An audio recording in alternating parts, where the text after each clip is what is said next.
This talk is more of a rant, actually, but in trying to put a positive spin on it, because I don't like a ton of negativity being spread around.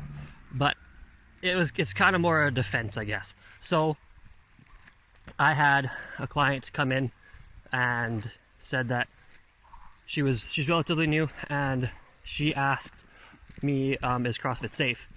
Because she had been told by a ton of other people, a ton of other trainers, that CrossFit is not safe because it's got tons of workouts with high repetitions, and there's, I don't know, it's just way too repetitive and you're going to get overuse injuries. That is, generally speaking, a typical response.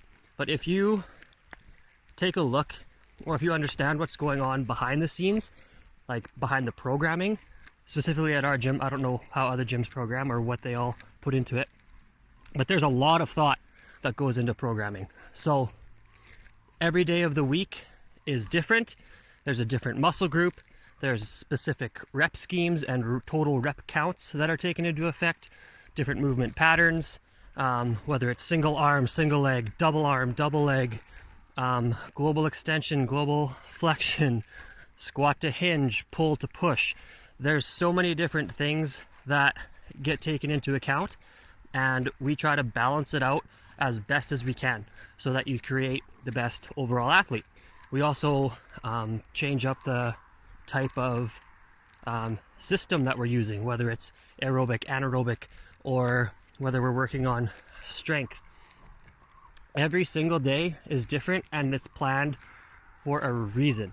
I'm not saying that other types of workouts aren't, but just when you hear that CrossFit as a blanket statement is dangerous because it's got high repetitions, how many reps would you say that you do in a boot camp, an average boot camp? A lot of people think those are a lot safer, but I would say that you probably do a lot of reps in an hour of boot camp too. Does that make boot camp dangerous? I would argue that it's no more dangerous than CrossFit, or no more dangerous than any other type of fitness. Any type of fitness can be dangerous if you are not coached on it properly, if your technique is off, or if you go too fast, too soon. That's one of the biggest problems that happens in CrossFit, I think, is that people start up and they think they need to come 4 or 5 times a week in order to get fit. You really don't. You really should be starting off 2 or 3 times a week, starting slow, keeping the weights light to start and working on the technique, because that is just going to build the foundation for you later on, as you progress in your journey of whatever fitness you're decided to do. So I just wanted to put my 2 cents out there, and try to nip that in the bud, so to speak.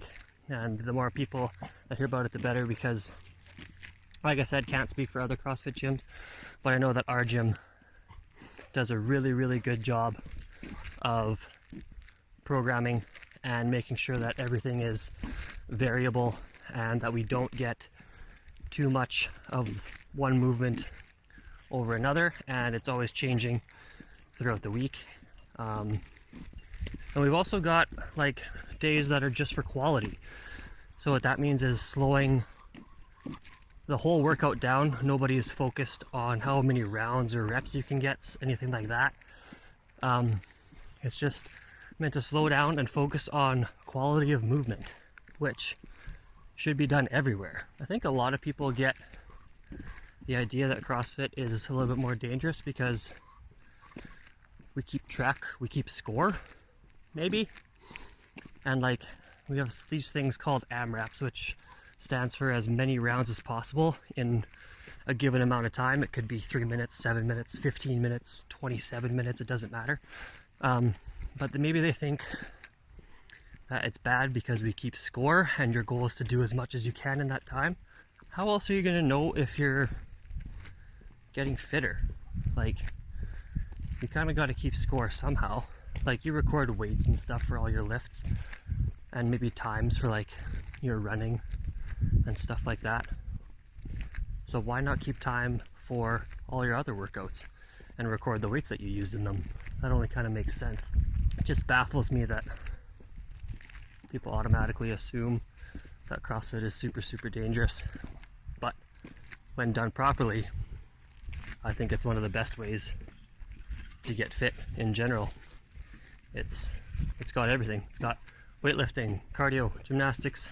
It's got everything in one package, and you get so much variety. It forces you to work on the things you don't want to work on, because a lot of people will just stick to the things that they're good at and not challenge themselves, so to speak. But if there's a workout with a challenging skill in it and you go to the gym that day, you got to do it because you're there. Another thing is the injury rate in something like running. Like, a lot of people just run, but the injury rates of runners is way higher than the people that do CrossFit.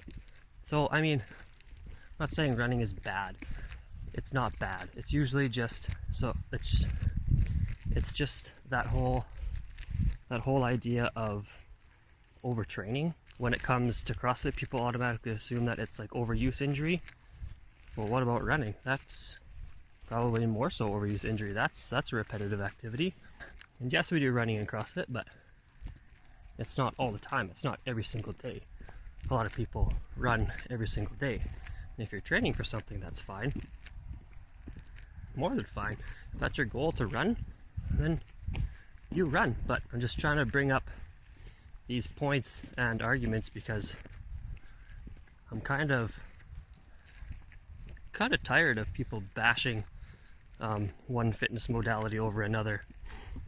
I posted one of these videos a little while back, and I said, until we can finally decide on what methodology is the best way and safest way of getting fit, just do what you like. It doesn't matter, as long as you are getting fitter. In my opinion, you should be able to measure if you're getting fitter by faster times, heavier weights. Maybe you go to the doctor and your blood markers are better, or your heart rate's better, your blood pressure's better, all that sort of stuff. There's so many different ways of measuring whether you're getting healthier and fitter or not. Don't just stick to one method of measurement. Try and get as many different measures as you can. Some people do body measurements. That's totally fine. It just measure the things that are important to you, and then compare that over time to see if you're actually getting fitter and healthier.